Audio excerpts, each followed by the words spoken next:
Let's get out of the way right off the top. Heckard, yeah, BYU lands FCS All-American Eddie Heckard via the transfer portal and Weber State. Is he BYU's number one cornerback the second he shows up in Provo, which he already has? We'll talk about that, and we'll also get ready for the weekend ahead in all things BYU. You are Locked On Cougars, your daily podcast on the BYU Cougars, part of the Locked On Podcast Network, your team every day.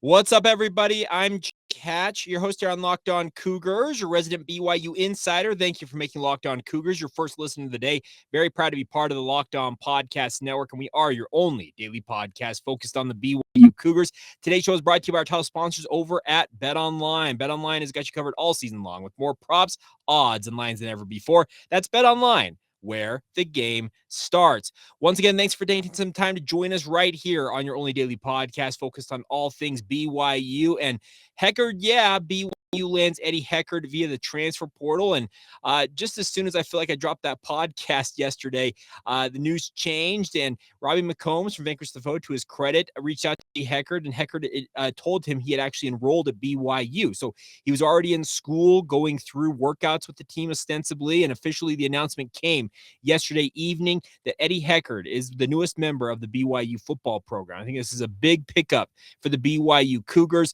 because he immediately, in my mind, is BYU's number one cornerback. And that's nothing against a guy like Jacob Robinson, who had a really, really good bowl game, had a pretty good and strong close to the season. Losing guys like Gabe Judy Lowry, D'Angelo Mandel, Caleb Hayes, etc., obviously left a massive hole in BYU secondary, particularly out there at corner. And to replace that with a three-time All-Big Sky Conference honoree, as well as an FCS All-American in Eddie Heckard, you couldn't do much better than that, I feel like, in many ways. I know that people out there, I think Denny, I know you listened to the podcast. You said, what makes him so good? If he was that good, wouldn't he be playing at the FBS level or some such? That's nonsense to me. The thing about Ken Johnson from Weber State has been playing in the NFL, it feels like, for a decade at this point. FCS players, you can find NFL talent at every level of football. It happens at the NAIA, Division III, Division II, FCS, and obviously the FBS level every single day. And the biggest thing for Eddie Heckard here is he comes to BYU looking to prove himself at that top level. Like we just mentioned, he's a three-time All-Big Sky honoree. There was nothing left for him to prove at the FCS level. He's an FCS All-American. This guy has proven it all at the level he was competing at. This is his opportunity at BYU to go out and flourish and play against a Power 5 schedule. He wants to make the NFL. He actually originally announced his intention to go to the NFL, and the fact that I hadn't heard of him enrolling in school until yesterday, as I mentioned on yesterday's podcast, led me to believe, and we had also guys like Ryan Van Wagenen say that the word was that he was going to the NFL. Him enrolling in school means that he wants to prove himself, and he wants to come and lead this BYU football program into their Big 12 era. This is a really, really solid pickup for BYU. I think you can't discount how much he's going to mean to BYU. Obviously, you have 1 year to prove it. One of the best FCS corners out there. 48 career games at Weber with 214 total tackles, 7 interceptions, 38 pass breakups, also 6 forced fumbles.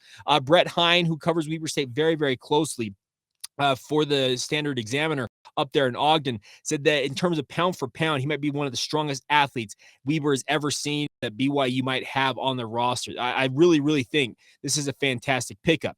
Does Eddie Heckard have ideal size? Probably not. He's 5'10", 190 pounds, according to what I saw on Weber State's website. So he doesn't have elite size that BYU has had traditionally. Think about guys like D'Angelo Mandel, standing 6'1", 6'2", 190 pounds. They have that elite length and athleticism. What Eddie Heckard lacks maybe in a couple of inches of height, he makes up for, which is proven production on the football field. I think this is a home run get for BYU, and really outside of Keaton Slovis and Aiden Robbins, this might be BYU's best pickup in the transfer portal cycle. And they're not done yet. I'm hearing rumblings of some defensive linemen considering BYU, one from Utah State, another one from Indiana. If you really want to dig into it, you can find out the names there. There's also BYU still continuing to look in the transfer portal for wide receivers. We'll see what happens there. Safeties, cornerbacks, I think are still going to be a priority for BYU. Eddie Heckard is a good start, but I think you need maybe at least one more body. Now, let's also take a quick examination of what the cornerback room looks like for BYU with Eddie Heckard's addition. Obviously, Heckard, I think, is going to be penciled in as a starter from the second he shows up on campus, which he already did. I think he is one of the guys for BYU at cornerback, especially the fact that he has very, very intimate knowledge of what Jay Hill wants to run on defense. Jacob Robinson, as I mentioned, is probably BYU's most proven option outside of Heckard. Junior came on strong down the stretch last season. Obviously, saved the bowl game with a fantastic form tackle of Tanner Mordecai in the New Mexico Bowl. He has 25 career games, 80 tackles, 4 interceptions, and 9 pass breakups. So Robinson, not elite size either, a 5'11", 170 pounds. And if he's 170 pounds, guess who's 250 pounds? And I'm not 250 right now. So he's a little skinnier than that, but regardless, those are probably your top 2 guys. Other guys in the mix, we get to more guys who have that quote-unquote elite size. More Bamba. Many of you will recall he was a junior college transfer coming in from Tyler Junior College last year, came in during fall camp, appeared in 4 games last year, kept his red shirt intact. He is 6'3", somewhere around 195, 200 pounds. He is like the walking I don't know, poster child for what you want at cornerback. He has got all the length, the size, and the speed you want to see. This is a guy who timed a PR best 8.46 seconds, 60-meter hurdle. He actually ran track before going to play junior college football. If Maury Bamba can put it together, there's no reason to think that he can't emerge as a rotation piece for BYU in this defense. He's got all the size, athleticism, and the ability. It's just a matter of putting that all together with the knowledge on the field and being able to compete at the level BYU is expecting him to compete at. He can be a part of that. Other guys in the mix here, Jaden Dunlap coming in from Cerritos Junior College. He was a guy I think that's been overlooked in BYU's recruiting class. Similar to a guy like Maury Bamba, got elite size, 6'1", 180. Maybe not necessarily the fastest guy in terms of a cornerback, but very good with his positioning on the football field. He knows where to be and when to be there, and that allows him to make plays. Can that translate over to the FBS/Power 5 level? We're all about to find out. He recorded 20 pass breakups and 2 interceptions in his junior college career, so pretty decent production. We're looking forward to finally seeing him at BYU in spring ball as well. A lot of these guys, Eddie Heckard, obviously going to have to prove himself in spring ball. Maury Bamba, Robinson, on down the list. Now, other guys in the mix at corner for BYU, and there's one I think is getting completely overlooked because he actually maybe was the best of the freshman crop BYU brought in last year. Many of you might recall they signed 5 freshman cornerbacks last year, 2 of which have transferred. Nathaniel Gillis as well as Corbin Green both have transferred out of the program. I think Gillis has transferred to Northern Colorado. I have not heard on a destination of Corbin Green as of yet. We'll find out where he ultimately lands, but the guy that I think is getting overlooked in all this because he didn't necessarily get a lot of time, but I talked with coaches on that staff last year at BYU who ranted and raved about Chika Ebunoha and his ability. This is a kid that Preston Hadley discovered when he went to see as one of his teammates in the Tucson area. Preston asked his coach, is anybody recruiting this kid? He's like, no, we haven't gotten much action for him. You should recruit him. Going on here. But Chika Ebunoha, man, that ad keeps continuing to play on a certain website I pull up to look at stuff. But regardless, getting back to the point at hand, Chika Ebunoha has got that size, the athleticism, and he actually might be one of the best athletes in BYU's defensive secondary, just pound for pound. He's just a great, great athlete. Similar to a guy like Maury Bamba. He's got time on his side, but can he develop into an option for BYU? We're going to find out. Zion Allen, also one of those freshmen who came in and stuck around the program. Can he continue to develop? Guys like Caleb Christensen are still on the roster out there. Caleb Christensen was BYU's kick returner for a number of years there, and we'll see if he ultimately can maybe emerge this year as a cornerback option for BYU. The way I understand it for Christensen right now, he is still a walk-on to the program, if I'm not mistaken, but nonetheless, there are bodies in that cornerback room that Gennaro Guilford, their coach, their position coach, is going to have to work with. Can he get the most out of them? I would bet on it, because Coach Gennaro has proven time and time again during his run at BYU on the defensive staff is he has proven the ability to develop elite cornerbacks and really get the most production out of them he possibly can muster. There's a reason why Gennaro was held onto this staff after all the other position coaches and the defensive coordinator, Elisa Tuiaki, were all wiped out and knocked kicked to the curb, were fired.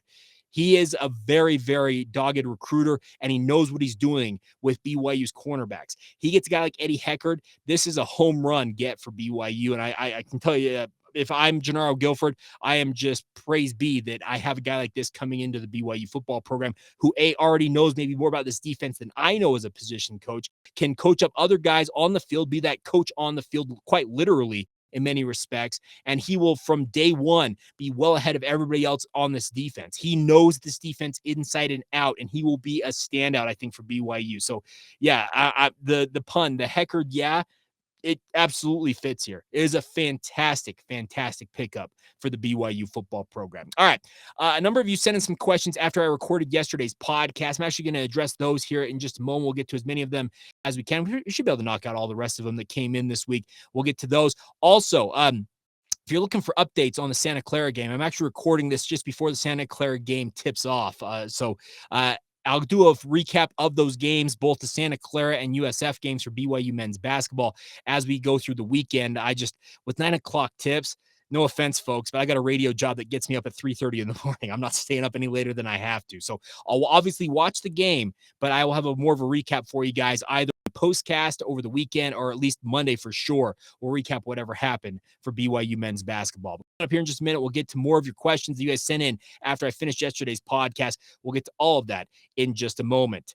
Today's show is brought to you in part by our friends over at BetOnline. They are your number one source for your sports betting information, stats, news, and analysis out there. Get the latest odds and trends for every professional and amateur league out there, from the pro football playoffs. The Super Bowl is coming down the pipe, my friends. If you want to check out basketball, both in the college realm and the NBA, or whatever you're interested in. If you're interested in cricket, they've got it for you guys at BetOnline. And if you love sports podcasts as well, you can even find those at BetOnline as well. They are the fastest and the easiest way to get your sports betting information. Head to the website today or use your mobile device to learn more now. That's BetOnline, where the game starts. Thank you once again for checking out Locked On Cougars and making it part of your day. I want to encourage you guys to check out our brand new podcast on the Locked On College channel. That is Locked On College Basketball. They're going to be talking a lot about the major upset. I literally just happened as I was recording. I just saw this. Gonzaga gets beat by Loyola Marymount. The 6th-ranked Zags, they've been playing with fire. They played with fire at BYU, but LMU, to their credit, went to the kennel. 75-game win streak at home for Gonzaga. It's a record out there in modern-day college basketball. And the LMU Lions get the win. Fantastic stuff, and they'll be covering that on college basketball. So everything you need to know about college hoops in one place. You'll hear from big-name experts, insiders, coaches, and players. And, of course, that's Locked On College Basketball, available on YouTube and wherever you get your podcasts. All right, questions coming in this week. I got to a number of them yesterday, but a few of you slipped them in after I had recorded the podcast. I wanted to get you guys caught up on this. So first one came in on our YouTube comments. Dirk Palmer. Dirk is a regular, checks in all the time. And Dirk says, whatever happened to Andrew Heinig, a 6'6" defensive lineman he's from Colorado. He's actually from Oklahoma. Dirk, who was listed on 24/7 as a commit after signing day, but now not showing under BYU at all. Now, Dirk, I did some asking around. The way I understand is actually Andrew Heinig had his scholarship offer, if it was a scholarship offer, converted to a preferred walk-on offer. And as a walk-on, you're not officially announced as BYU because you don't sign anything. You just show up and you're part of the program. So he is not on scholarship. He'll be one of those Built Bar athletes who gets money from our friends over at Built Bar, which we'll talk about more here in a moment. But it's a really intriguing pickup because Heinig seems like have a lot of untapped potential out there. And that is what BYU's banking on with his athleticism, a guy who is a track standout in the throw game. He's got a lot of traits of a guy like Blake Freeland, who obviously played a number of sports in high school before arriving at BYU. If Heinig works out, it's a great gamble on BYU's part. We'll see what happens, but that should answer your question, Dirk. He apparently is going to be a walk-on with the BYU football program. Now, on to other questions that came in this week. First one, Jordan Kennard, what has been the biggest surprise for the football team this offseason for you? And then also, what other player / position do you think BYU will add during the next transfer portal period?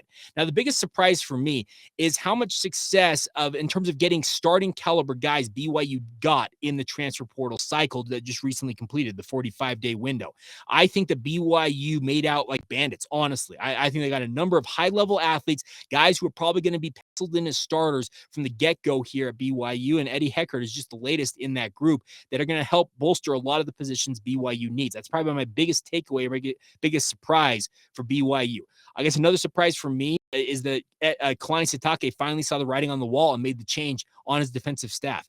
I had a hard time believing that he was ultimately going to do it, but Laisa Tuiaki ultimately taking the bullet and biting the bullet, I guess I should say, and stepping down necessitated those changes. I think they were coming regardless. I think there was outside pressure on Kalani to make changes. I think he realized that the defensive philosophy, the overall scheme, and just the performance just was abysmal. It didn't count. So it didn't count. It didn't work, and it wasn't working. He needed to make that change, and I think Elisa helped maybe make that happen by announcing his resignation. And obviously, they cleaned house outside of Gennaro Guilford, and now Jay Hill is in that spot. And by the way, another thing I should add, getting Jay Hill, what a coup it is for BYU to have him on campus. What a recruiter. He is out there in Hawaii getting after it, offering all kinds of guys. By the way, I still need to recap all the offers BYU is throwing out. They are throwing out offers at 4-star athletes, by the way, who are committed to other programs, and they're unafraid. That's the new kind of philosophy for BYU is we're Power 5. We are unafraid of going out and selling ourselves to elite athletes. Would that have happened 2 or 3 years ago? Probably not. BYU, I think, realized who they were and just the philosophy was different. I think now they're fully embracing. We are a Power 5 program, and we can go sell ourselves to these elite athletes and sell what we have out there. And will it pay off? Will BYU get some of those elite athletes to commit? Only time will tell, but that's another thing about this. Jay Hill has brought a whole new philosophy to BYU, whether it's on the defensive philosophy, scheme guys, recruiting. He has really helped change how BYU operates and a lot of the culture, especially around the BYU defense. All right, next question coming in. There's 2 of them that actually match up. The Praying Pumpkin at Sports Innovation, as well as Adam Evans, AG Evans, 1347. Both of you guys asked a similar question. Praying Pumpkin says, who is BYU bringing in for football strength and conditioning? And Adam Evans said, did I miss an announcement on if a strength and conditioning coach was hired? This will be huge this offseason. Now, to answer your guys' question, I've talked about this previously. I actually am of the opinion that I think BYU already has their strength and conditioning brain trust already on campus. What I mean by that is Dr. Skylar Main, a guy who's been training athletes here locally in Utah, has got a doctorate in sports science. I actually think he, along with Colby Clausen, who also has a PhD, if I'm not mistaken, in sports science, both of those guys, I think, are going to be part of the brain trust that leads BYU strength and conditioning moving forward. They were both hired actually last offseason to come in and help head up BYU's sports science department. I think they'll be working in conjunction with the 3 remaining strength coaches. Spencer Reed, of course, I believe he's the son or son-in-law of Andy Reid, Kansas City Chiefs head coach. He kind of is leading the strength and conditioning staff that was there, the 3 guys that were hired last offseason on that strength and conditioning staff. I think Spencer Reed probably in the mix to be part of that, but it wouldn't surprise me if BYU just doesn't make an announcement and we go out to spring ball and say, hey, Kalani, you didn't necessarily ever answer our question about what strength and conditioning was going to do. Maybe he answers it at signing day. At some point, we'll be able to talk to Kalani, and hopefully we'll get some insight on it. But I think the brain trust, at least the guys I think will be leading BYU strength and conditioning in terms of the overall philosophy, et cetera, may already be there. I could be completely wrong about that, but that is my gut feeling and my reaction to that with the fact that we have not heard an announcement since both Nu'u Tafisi and Justin McClure were fired and were asked to move along. So hopefully that answers your question, Praying Pumpkin and Adam. It's one of those interesting things out there. Now, Trent Brown Coug also asked this question. It says, now that the transfer window is closed, is BYU focusing on any other high school prospects who have yet to sign? The one I know of, there's probably other ones out there that I probably, Jeff Hansen from Cougar Sports Insider is far more in the know than this. But LJ Martin, a 4-star running back, 3-star, 4-star, depending on which recruiting service you look at, committed to Stanford, but did not sign with Stanford in the early signing period. BYU and a bevy of other high-level programs are trying to get him to sign. BYU would love to have him to pair with Aiden Robbins to head up their new running back core. Obviously, you have other guys already on that in that group with Helio Patti as well as Miles Davis, et cetera, on down the list. But LJ Martin, if you can get an elite talent like him, you sell the farm, so to say, to get him to Provo. He's a Texas kid, obviously a high-level athlete, and if he's got the grades to go to Stanford, you can guarantee he's going to be able to get into BYU. So I think BYU, that's the one I can mention to you, Trent Brown, that BYU is absolutely after and would love to have him enrolled at BYU. Now, the final note here is that Ryan Cragen weighed in and says, love hearing your answer to the ice cream question today on the podcast. You are the man. As always, love the daily Cougar morsels. Keep up the great work. Well, Ryan, thank you for your support. It's always good to be talking Cougar sports, and you guys are absolutely awesome out there in Cougar Nation. Your guys' support of this podcast is absolutely incredible. I got some numbers just the other day. On average, we're across YouTube and our various podcast platforms, north of 3,000 of you on a daily basis. And that doesn't mean it's 3,000 of the same people every single day, because I know certain ones of you check in every so often, as much as you can. Some of you are daily listeners, and to all of you, even if you check in once a month, thank you for your support of the podcast. It truly means the world that you guys want to check in, find out about BYU, and consume what we're throwing out there. You guys are absolutely awesome. So I cannot thank you guys enough for that support. It's just, it's one of those things. It makes me, I don't know, in a way, feel like inadequate in a way. Like I've got some form of, I guess, imposter syndrome, because I don't necessarily consider myself to be as great as some of you proclaim me to be, but it truly means the world to me that you guys think highly enough of this podcast to support it and share it with your family and friends. So I'll get off the soapbox now, but thank you for the support as always. But we'll move along here. I got a couple of notes before we round out this Friday edition of the podcast. We need to look back at the bowl game in 2011. So we're finished off the first season, our look back at all 155 games in BYU's independent era. BYU played their first bowl game as an independent program out there. They went to Dallas to face off against Tulsa. How did it go? Well, many of you know that there was a famous play call that entered the BYU lexicon after this bowl game. We'll get to that. We'll also look back on how BYU women's basketball did against USF, as well as a look ahead to the other BYU sports in action this weekend. We'll get to all of that in mere moments. First, a word on our friends over at Built Bar. Are you looking for a delicious treat? I just mentioned that BYU has all these athletes getting not all their athletes. I know that all their football players are getting a Built Bar NIL deal. Scholarship players getting cash from Built Bar, but Built Bar also taking care of BYU's walk-on athletes by giving them the equivalent of their tuition money every single year for 2 semesters. It's absolutely marvelous. But if you want to enjoy the best tasting protein bars out there, do it with our friends at Built Bar. I'm serious about this. They are the best tasting protein bars that I have ever had, bar none. And pardon the pun, but I'm dead serious about that. The macros on these things are absolutely incredible. Between 130 and 150 calories, 4 to 6 grams of sugar, and a whopping between 16 to 18 grams of protein packed into each one of these protein bars. You cannot find a better tasting bar that has the macros that these protein bars have. The best part is they're covered in 100% chocolate. Think about that. It's covered 100% chocolate and still has those macros. It's absolutely phenomenal. The best part is right now you can stop into your local Smith's or Sam's Club here along the Wasatch Front or in Utah in general and pick your Built Bars today. You can get a 4-bar pack from our friends over at Smith's or a 13-bar pack if you want to stop by your local Sam's Club.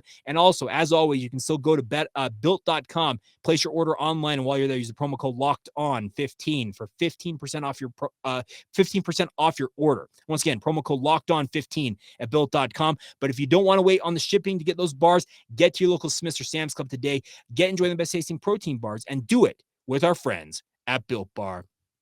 Thank you once again for making Locked On Cougars your first listen of the day. You guys are absolutely masterful and awesome people out there. I just spent 2 or 3 minutes gushing over y'all, but thank you for supporting the podcast as always. All right, a couple of notes before we go out the door here. Let's first take a look back at BYU. And you know what? No, we're actually going to do this in reverse. Let's look at BYU women's basketball. They had a fantastic win on Kids Day out at the Marriott Center. Over 8,700 fans, a Marriott Center record for women's basketball, watched BYU the BYU women's basketball team absolutely dominates San Francisco 78-59 Thursday afternoon. Lauren Gustin had her 18th double-double of the season with a career-high 27 points to go along with 19 rebounds. Oh, shucks. She get a 20-20 for the third straight game, but she comes one rebound short. Lauren Gustin is just absolutely masterful. And the best part is Amber Whiting's squad has now won 7 straight games. They're now 11-8, 6-2 in the West Coast Conference, and they're absolutely rolling right now. It's awesome to see what BYU is doing. And the crazy thing about this, folks, is they're doing this in a quote-unquote rebuilding year. If you look at the recruiting class that Amber Whiting has put together so far, BYU, by most metrics, is top 30 at the worst in recruiting. Some have had BYU in the top 20 in the recruiting cycle for next year. So what BYU is doing right now, really rounding into form as the season progresses here, means that Amber Whiting maybe has figured some things out, and the future is extremely bright with the talent that should be coming into the program next year. So congratulations women's basketball team. They're going to be back in action tomorrow as they welcome Santa Clara to the Marriott Center. That'll be a 2:00 Mountain Time tip. It will be aired on BYU TV. If you want to check that out, it's also streaming on BYUtv.org as well. Other BYU teams in action this weekend. Men's tennis opens their spring season with a home match against Idaho State. That'll be Friday this morning at 11 a.m. Women's gymnastics in action tonight up in Boise. They host Boise State. I've screwed that up. They're going to be at the Marriott Center hosting Boise State on BYU TV. It's a 7 o'clock here on a Friday night if you want to tune into that. Men's volleyball is going to be hosting the Fairleigh Dickinson Knights at the Smith Fieldhouse tomorrow night and tonight. Both 7 o'clock starts on both of those matches. Tonight's is streaming on BYU TV, while the women's gymnastics squad takes over BYU TV on the linear channel out there. As mentioned, BYU basketball in action as I record this podcast in Santa Clara. They'll be making the short trip over to USF to take on the Dogs. That'll be a 6 o'clock tip Mountain Time out there at War Memorial Gym. 5 o'clock Pacific time. It's also going to be on CBS Sports Network tomorrow evening if you want to tune into that. A big opportunity for BYU men's basketball to get some big wins. These are two teams, USF and Santa Clara, that could really make or break BYU's chances of doing something down the stretch here in the West Coast Conference. Gonzaga looks human in many respects. The fact that LMU went in to the kennel and beat the Gonzaga Bulldogs, that means that it's like Rocky IV in a way. They are human. They bleed. And BYU had a chance to knock them off, couldn't seal the deal. But now LMU has done it. They went on the road and beat Gonzaga. Gonzaga is vulnerable for the first time in many, many years. Does that mean that somebody's going to knock them off ultimately and really take over being the big dog in the conference? Probably not. I think Gonzaga is still far and away the favorite, but they are beatable. And that should make for some opportunities here down the stretch. But BYU got to take care of their business against programs like Santa Clara, USF, St. Mary's. There's a very, very tough closing stretch over the final, 10 games here for BYU. And they've got to take care of business if they want to be a player in the West Coast Conference. All right.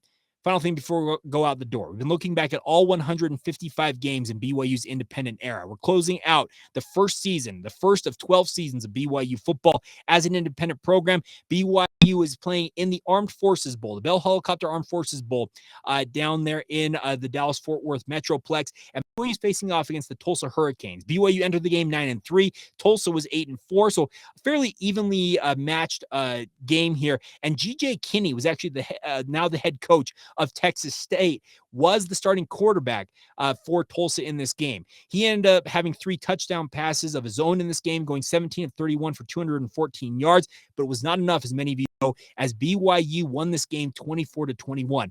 Got off to a slow start, couldn't get out of their own way. Riley Nelson actually threw 2 interceptions, but he did have a hat trick of touchdown passes that went to Riley Nelson to Cody Hoffman. Now, I mentioned before, when I teased this a little bit, there was a famous play that was kind of entered the BYU lexicon after this game.